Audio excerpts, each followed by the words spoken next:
The next page, page 8, is all my favourite behaviour books. The Behaviour Solutions for Inclusive Classrooms, there's 3 in the set. The one at the top of the page is a must-have. And I know you've all heard me say it. I call it See a Behaviour, Look It Up. So basically, parents, you need this book. So when teachers say to you, oh, what do I do? Your child's taking off their shoes and socks, or they're humming, or they're doing a runner. You can look in that book and you can go, do it, do it, do it. I think parents having a book to refer to, and I find the same when I go in and to a school, I don't know the teachers necessarily, and I come in being a bit too authoritarian, I find it better that we look it up in the book together and talk it through. I just find a book a more neutral resource. Anyone in learning support roles, I think books are a very, very important part of that you can sticky note and go, hey, I noticed this, here's some ideas. Hi everyone, welcome to the Sue Larkey podcast. As I always say, you have to embrace difference to make a difference. Let's dive into today's podcast.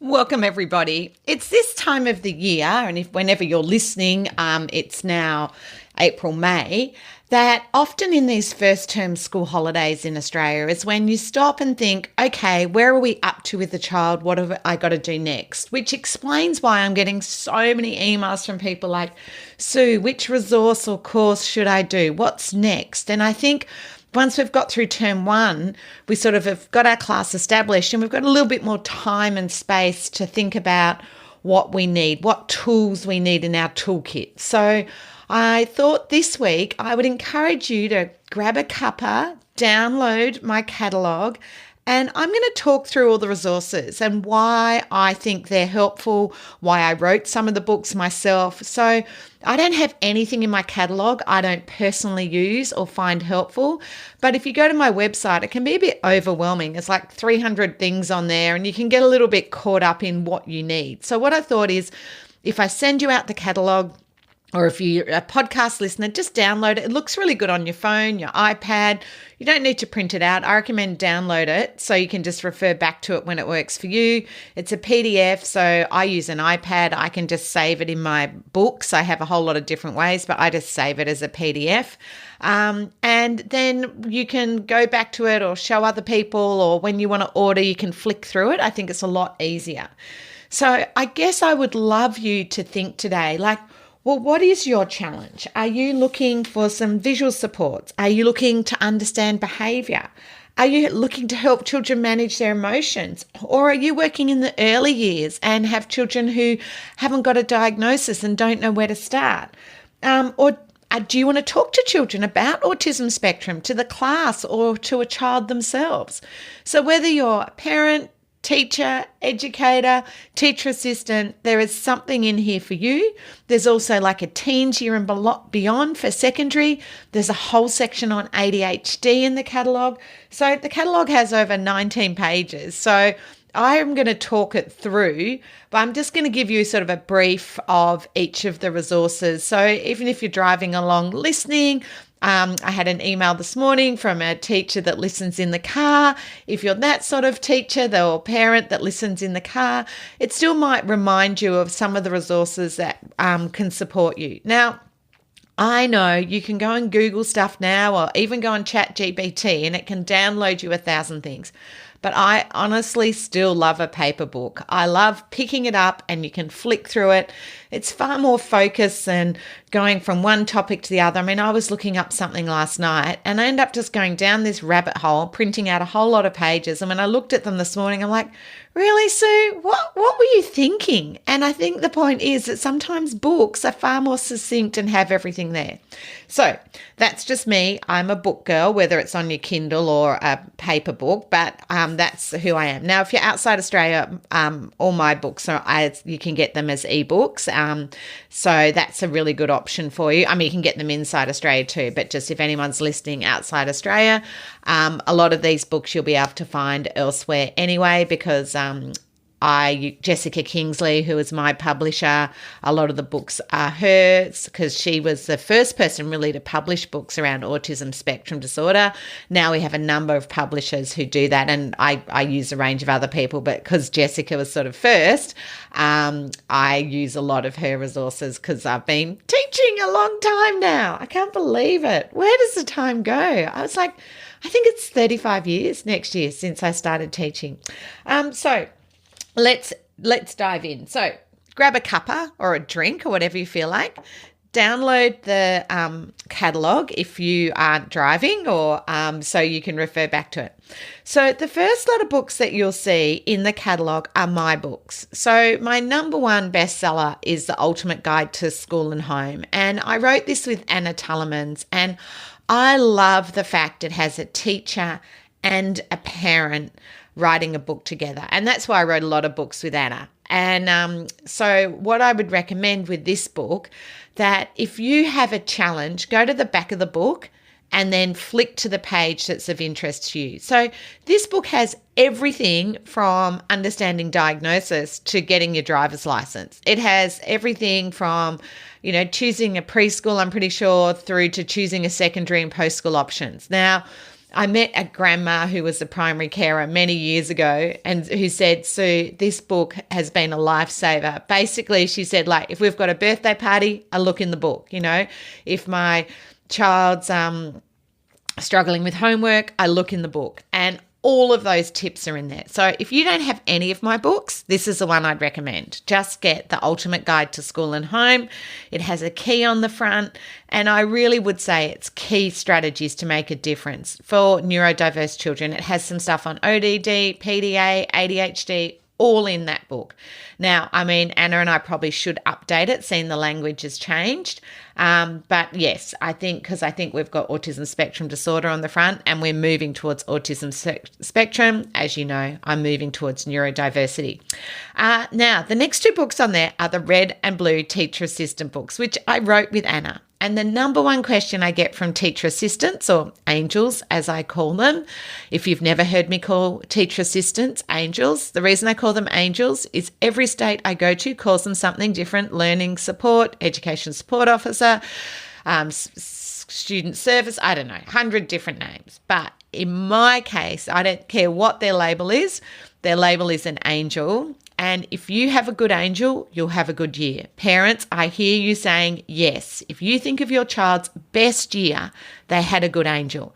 Because for me, when I've got 30 odd kids in my class, my angel often picks up on things that need to be done. They can notice the child's anxiety. They can see the challenges. They can see what supports need to be put in place. And as I say to you, it's easy to change the structure than change the child. What the red and blue teacher assistant books are full of are structural changes. What are all the changes a teacher assistant can put in place to support the child, whether they're in the room or not? Because some teacher assistants mightn't see the child all day or every day. So what Anna and I want you to do is put in place the strategies so when you're not there, the child does have those systems in place. So a lot of what my teacher assistants are doing are giving the children the systems and tools to be in place. And also when they get to secondary, they often don't want their angel with them. So from year 5 and above, I think we need to teach them their own, system. So teaching them the color coding the books from year 5, having in place getting started routines, like working out the barriers to getting started. In fact, I was in a school at the end of last term, and the last day of term, always a tricky day in schools, but it was actually fabulous to see. And one of the boys, they were cleaning out their tote boxes, and he has massive executive functioning problems. Like, he's in year 5, and I would say that's his biggest barrier. And for our ADHD children, executive functioning often is the biggest challenger. If you don't know what executive functioning is, it's working memory, it's prioritizing, it's getting started, it's emotional regulation, all of those things, which you're going to hear me talk about quite a lot this term, I suspect, because going into schools always reminds me what the challenges are.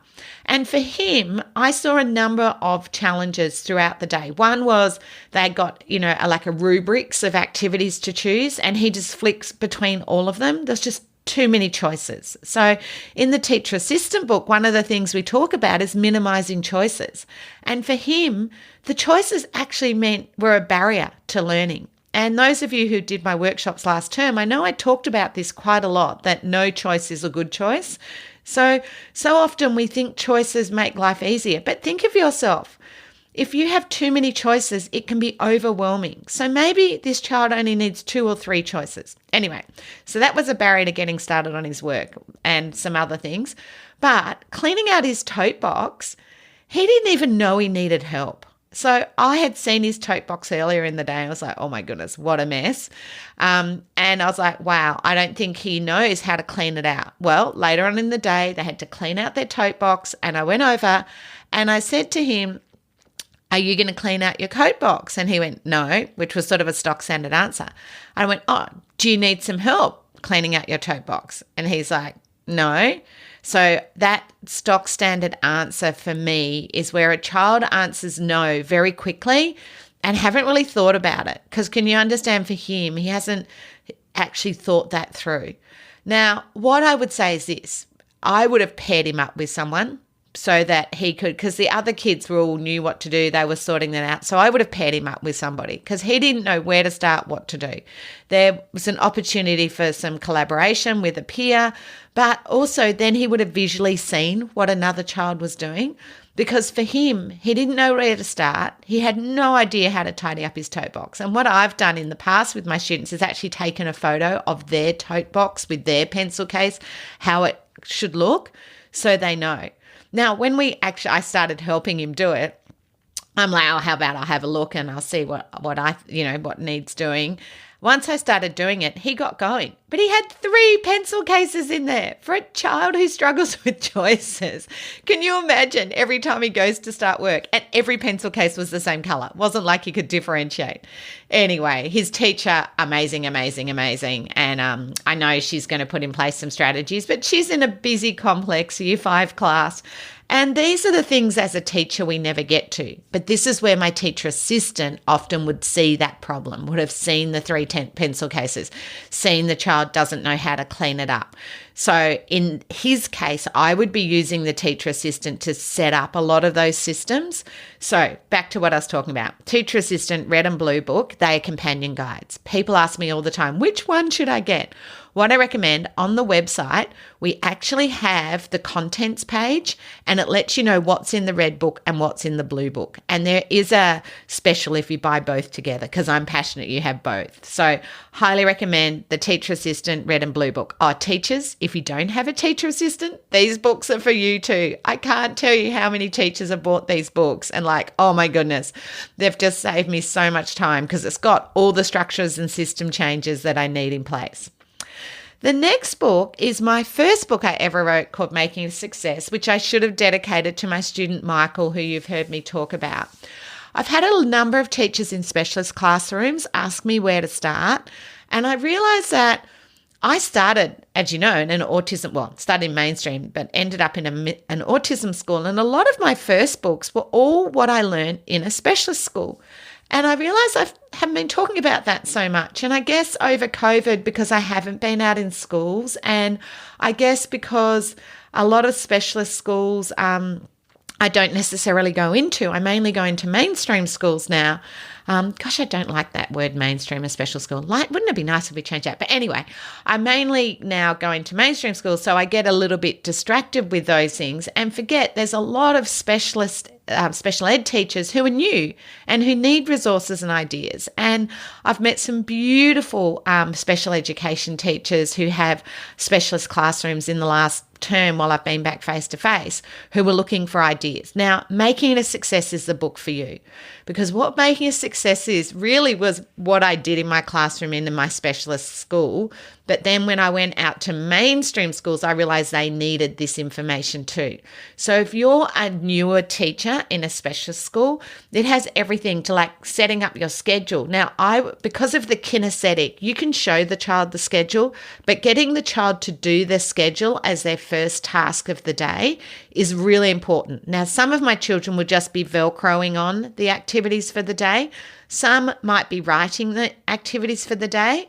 But I would prefer a child every day was writing out their daily schedule than actually doing a writing task, because it is actually really important to set that child up. It reduces anxiety around transition. Often, one of my little boys used to reorder the things in the way he wanted, or I'd notice his anxiety as he was doing it, so I could tell where he was up to. Some of my children, I do it as a cut and paste activity. So you might be just doing the now, next, later, but getting the child to do that, not you, is much better learning for them, the kinesthetic involvement. So it starts off with things like that. Then it has lots of worksheets and activities, but each worksheet and activity you can do in 3 or 4 different ways, because in a specialist classroom, I had 8 kids, I don't have time to make new things every day. And you've heard me talk about it before, the power of repetition. Children on the spectrum love repetition. So why, that cutting and pasting activity, we might do that for a whole week of their schedule. If we're doing the months of the year as an activity or the days of the week, the first time we might be colouring in the days we come to school. The second time we might be cutting and pasting. The third time we might be ordering. The fourth time we might be writing down what we do on those days or got coming up. So you can use the same worksheet in a whole lot of different ways depending on the child's level and where they're at. Also, the advantage of that is when you work in a specialist classroom, you have to be a lot quicker to adapt activities depending on the child's anxiety, how they've come in the morning. So when I use the same worksheet in different ways, I have that flexibility. And the kids, actually, it makes them more flexible because I'm using the same worksheet in different ways. So when people say children should get used to change, this is one way I get them to use the same worksheet in different ways. And it's actually teaching them flexibility, which is part of executive functioning, having flexible mindset. So being able to be flexible. So anyway, check that out. If you're a specialist classroom, I think that one will be for you. Now, my next book is called Developing Social Skills. I'm actually moving towards social emotional learning, and you're going to hear more about that this term. In fact, I'm just putting together a free webinar to start the term. Make sure you jump on my website and have a look. That free webinar is going to be on helping children with social knowledge or social emotional learning. And this term, I'm putting together a new course on social emotional learning. I've had my emotional regulation course for a while, but the other part of that is developing social skills and social knowledge, as people with a lived experience like to call it. And I think that's really powerful, calling it social knowledge. However, I am seeing children, because of COVID and a whole lot of reasons, not attending school full time. And at the end of the day, the research shows if we increase children's social emotional learning, in fact, I wrote down this stat. What have I done with it? I hate it when I do that. So when we increase children's social emotional learning, something like 22% fewer conduct issues in the research. So what it means by that is the children are more engaged, there's less behaviour. And I hate the word conduct, but that's where the research came from. So we know that actually increasing social emotional learning, 27% of children have an increase in academic performance if we increase their social emotional learning. Now, this makes sense in collaborative classrooms where we're working in busy classrooms that rely on group work and rely on social emotional skills every day. Very different to when we sit in rows. Anyway, I will be talking more about that and my Developing Social Skills book quite a lot this term. Oh my goodness, I have been talking for too long. Okay, The Essential Guide to Secondary School. Again, I wrote that with Anna Tullemans. Highly recommend that you start getting children ready from year 5 for transition to secondary. Please start from year 5. Now, as I mentioned, some of you in specialist schools were looking for books. On page 3 are the books for you. Practical communication programs, practical sensory programs, the early years program, because a lot of you will have children who are still at that early years level. And in that early years, the book's spiral bound for a reason. A lot of people are like, oh, that's not, I imagined a nice, proper bound book. That's actually more expensive to create, the traditional book. The reason it's spiral bound, I want you to photocopy it, highlight it, add in your own notes and strategies that you're using for children. And this has all the foundation skills. So this would be a your program if you're in a specialist program, teaching a child to wait, to share, to finish, to sit on the mat, to request, to play, to now next later using visuals. Like, everything is in that book. It is such a good resource. So I highly recommend you look at the early years, and if you're with children under 5, it's a must have. It's like it is just every skill you need to teach a child, how to teach them to cut, to draw, fine motor skills. There's everything. Getting ready for school, like teaching them to put on their coat, take it off, button, everything's in that book. So I highly recommend anyone with under 5, anyone in a specialist.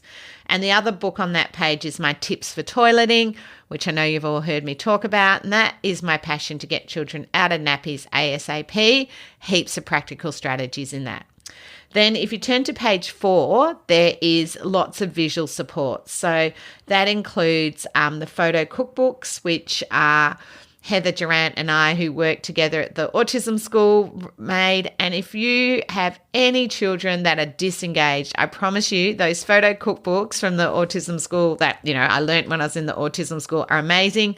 Again, you can teach the whole curriculum through cooking. So the books are spiral bound. Again, so that's where I was going. Again, they're spiral bound, so you can photocopy them.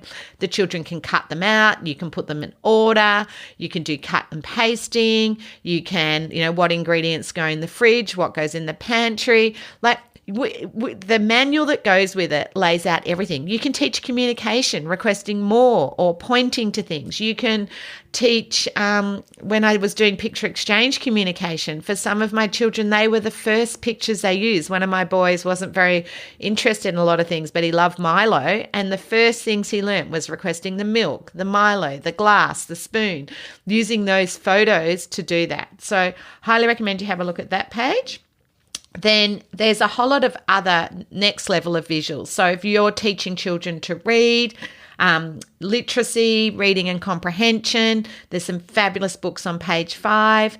And there's also on there for any of you in the specialist school, this is the other book I highly recommend, which is Visual Learning by Jodie Lee.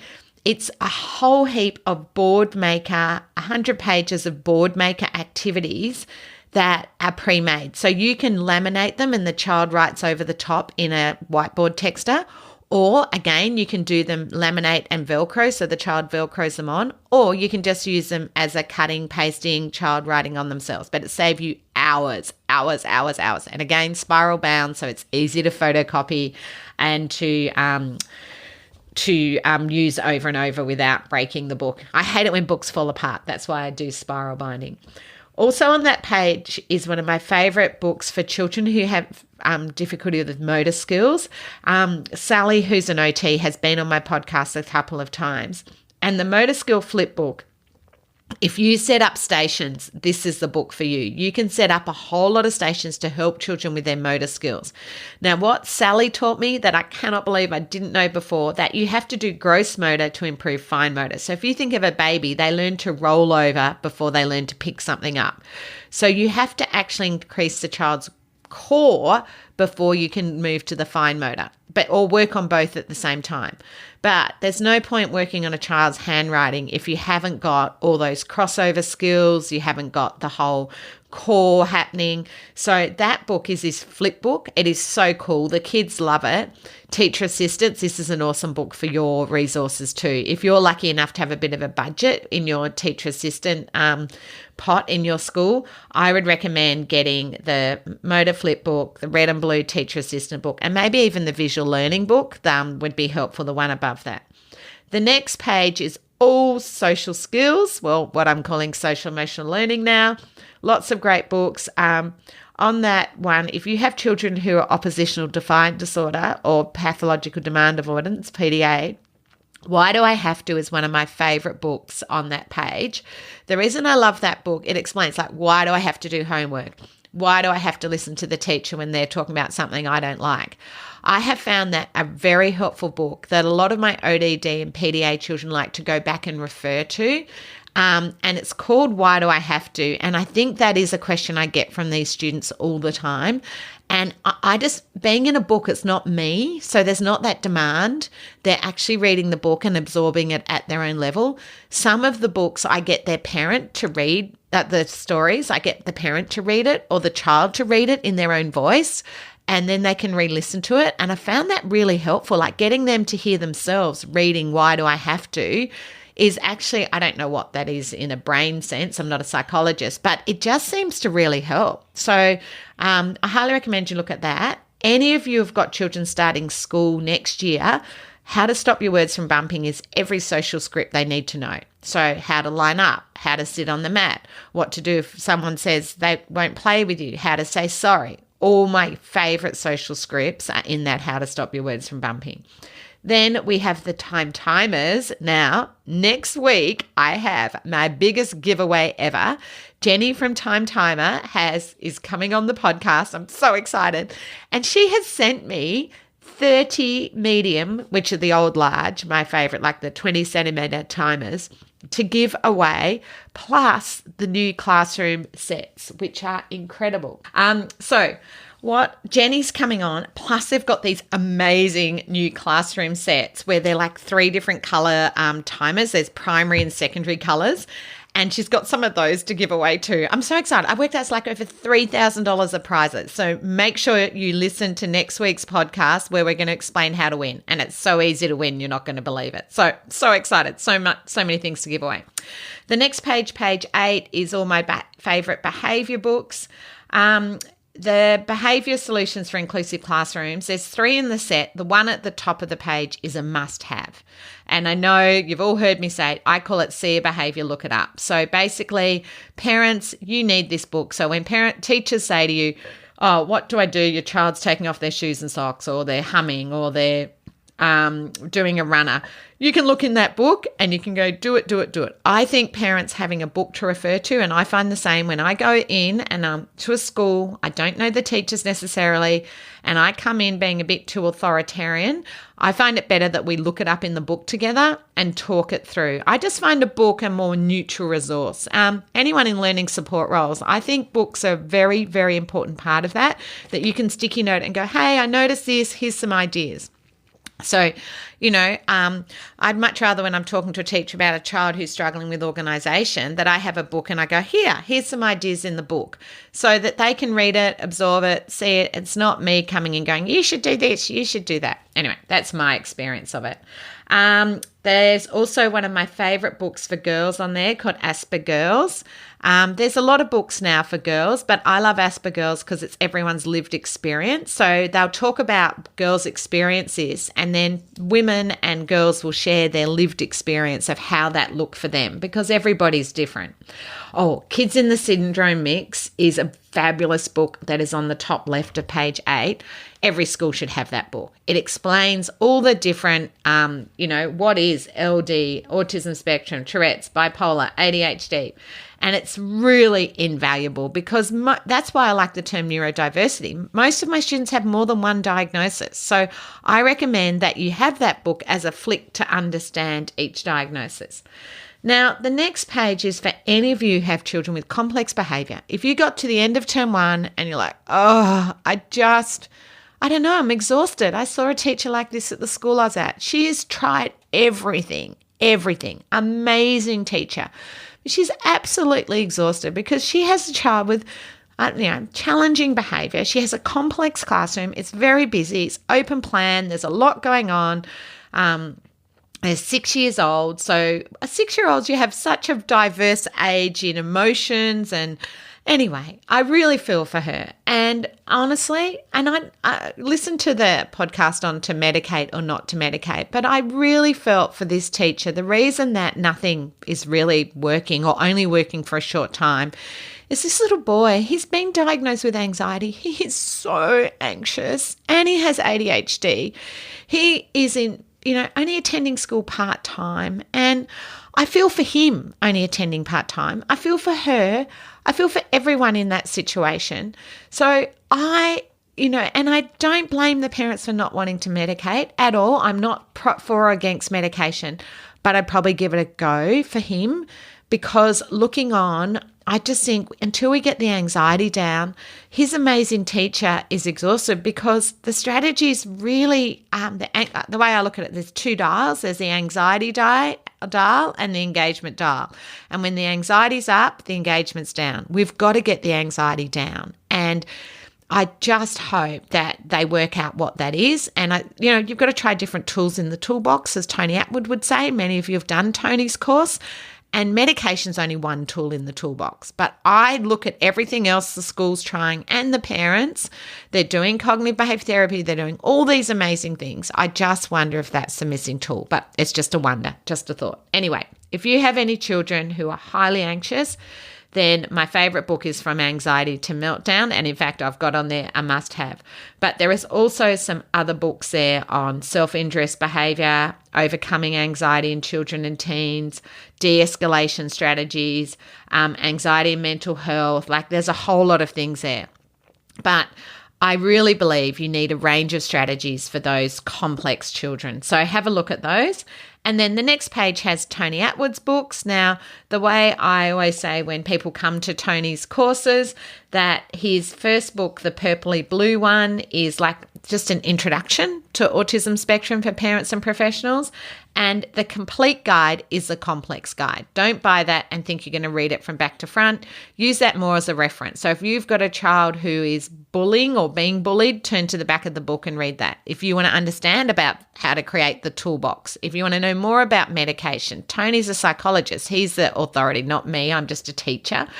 But that book is a must-have, particularly for, I think, year 3 and above. It has all the challenges that you will be seeing, but also coming from Autism Spectrum and Asperger's, as it's called in this book, is a different way of thinking, not a dysfunction. So really all the practical strategies you can put in place.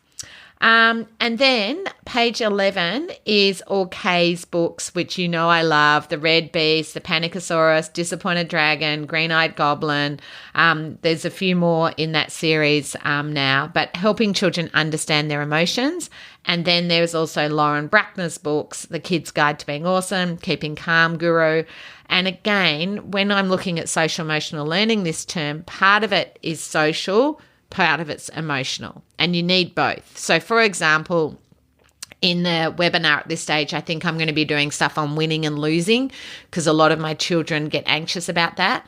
When you win or lose a game, first there is the social, saying the right thing. I lost, but, can we have another game? When a child loses, what's the language we want to teach them to say? And you need to check with the peers around that. So there's that side. But then there's the emotional regulation. Like, I have children seeing they're about to lose who'll tip the board game over or do a runner. So the social and emotional go together. That's why I like the emotional learning. So in in Lauren's books, she has and Kay's books, they're all about understanding your emotions. And if children can't label their emotions, then they can't actually regulate their emotions. So in Lauren's book, are you tired? So what do you need to do? Or are you fidgety? Then what do you need to do? Different reactions. So have a look at those amazing books. The next lot of books are about celebrating difference, which are all cats have Asperger's syndrome, all dogs have ADHD, Gus and the Asparagus. And if you have girls, I Am Aspie Girl is a must-have. Then there's some other books, the Gremlin series, which again is around anger, anxiety, stress, really fabulous workbooks to use. Particularly, I would recommend if you're in regional areas and you don't have access to a psychologist, the Gremlin books are a fantastic series. And then there's some more books I love, the Can I series. So Can I Tell You About ODD? Can I Tell You About Asperger's? Can I Tell You About Dyspraxia? They're gorgeous books for the class or children themselves. And now we get to the ADHD, page 14. So my favourite ADHD book is Helping Kids and Teens with ADHD in Schools. Now, a lot of people seem to see the teens word and don't realise it's for kids as well. And this is an Australian book, so I'm not sure if you can find it in the rest of the world, but it is a comprehensive guide to helping kids with ADHD. It's a workbook, it's fun. My ADHD kids love it. Again, teacher assistants, Angels, great resource for you for ADHD kids. It's just so practical, and I like it. It says use tried and tested strategies and top tips. Absolutely. And photocopical workbook, and lots of that executive functioning, actually, because executive functioning is a muscle. You can actually train it. So it's actually like going to the gym. We've got to practice these skills. So that is fabulous. And then parents, there's like organising your ADD and ADHD child. There's my favourite book on executive functioning is Executive Functioning Dysfunction, which is by Rebecca Moyes. And there's another one called Autism and Everyday Executive Functioning. And again, that is helping children actually improve and putting in place those strategies to improve their executive functioning. So highly recommend that. Teen years and beyond, there's a whole lot of The Wonderful World of Work. I highly recommend the Asperteen's Toolkit for the children themselves. A lot of my teens who don't want our help, this is a brilliant book. And it's like a comic style, and the kids love it. That's a really good one. I don't know if if you look on the website, there's a new book on bullying too, that in that teen section, that I highly recommend, that actually giving the children the book so they can read it at their own leisure, or actually just reading it to them if they're not readers. I think it's really, because they often don't know what to ask. And it's the same with the next page on puberty. Children don't know what to ask, or often don't understand what's happening, but when you give them a book, it gives them the language to explain what's happening. And that's why I like the bullying book I was mentioning and the Asperteen's Toolkit, because it actually gives them the language they need. And then sensory on page 17, a whole lot of great sensory. Particularly if you have children with difficulty with interoception, I highly recommend Are You Feeling Cold, Yuki, which is a beautiful picture book. But there's also for you, there's a whole lot of an occupational therapy guide for autism, which is brilliant. And that is like understanding special needs children and their sensory processing.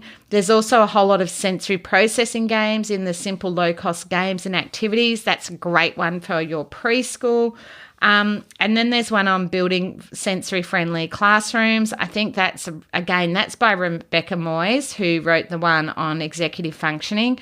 If you've got a busy classroom, particularly a lot of the open plan classrooms, it's a small book, but honestly got some great tips about how to make those areas more functional, really, for many of our children. Then make sure you have a look at the sensory tools. We've got some new ones on there that I love, the pom-pom keychain, the little smiley men stretch, because you can use those keychains as your transition objects. Those of you who came to my workshops last term, when people asked about that, I showed you those transition objects, and the porcupine ball too. And I highly recommend you put those on their pencil case so that if they are in a transition activity, they've got something to fidget with. Highly recommend that.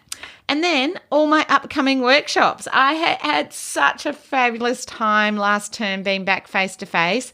And the live virtual workshop at the end of term, which I've got again at the end of this term, it was absolutely fantastic. I was so nervous about it because we had quite a lot of people on there from all over Australia and New Zealand.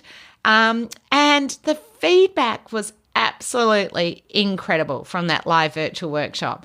So make sure if you want to do some learning this term, whether you're going to join me face-to-face, online or live virtual, make sure you have a look at all my upcoming workshops. I've got them in New South Wales, Queensland, South Australia, ACT, and then the live virtual you can watch from anywhere.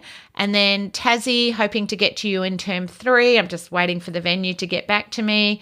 Western Australia, again, I'm hoping to get there in term 3. Actually, any West Australians listening, our venues have all, not like we used to use the Wacker, and obviously it's closed. And the ones we can't find any venues that don't charge an absolute fortune. So we like to keep the costs down for everybody. So, I don't know, when you come to my workshops, we don't want a big buffet. We just want a sandwich and keep going. That's how I look at it. We're there for learning. So, if any teachers can recommend a good venue in Perth or Western Australia, let me know. I really would love to come over there. So send me an email. So just a couple of things. I just wanted to share a little bit of the feedback from my workshops this term. Just if you're not sure if they're for you, if you enjoy my podcast, you will enjoy my workshops. They're step by step. They're jam-packed with information. So if you haven't done learning with me yet, I think now's the time. Join me in term 2 or 3. So Annette said, Sue is absolutely amazing. We have been struggling with our little one at school, and this has been the perfect information all in one place. So she did the online course. So if you want to do online learning, there's a recommendation from Annette. Jin just completed the online course and again said it was all in one spot and so engrossing. So I love hearing that. And then Sue Ellen said, I love every course I do with you. I love how practical and supportive you are. Our children are lucky to have you to help guide us. So thank you. That's so lovely, Sue Ellen. Abby said this about the live virtual. Thanks for turning theory into practice. That is priceless. And it's true. I call myself a pracademic, which is a practical academic. As you know, with my podcast, it's just practical tips and strategies. But the one person I wanted to give a big shout out to is Leanne, who has been coming to my workshops for over 20 years. And every time I go out to Sutherland, she comes to my workshops, and I couldn't believe she was there this year. It was so lovely. It was like seeing a long-lost friend. And she sent me a beautiful long email after the workshop. And she said to me, I've been coming to your workshops for a long time, but you deliver your information in a way that is very easy to listen to and relate to. I've had parents of students that have heard you talk and they say the same, and that they have come away feeling more positive. Once again, I've walked away from your workshop with great ideas and reassurance with what I'm doing. I love coming and hearing you speak. It's really interesting with the live virtual workshop. That was the main feedback. People just felt reassured they were on the right track. They actually got lots of practical strategies, but they're also like, I feel better. I feel invigorated. I feel like just knowing I'm doing the right things makes me feel more energized rather than questioning myself. So if you're questioning yourself or feeling a bit like, I've lost my little oomph, I would highly recommend you think about doing some workshops with me this term, whether they're face-to-face, online, or live virtual. So have a think about that. Also, please keep an eye out for the free webinar on social emotional learning.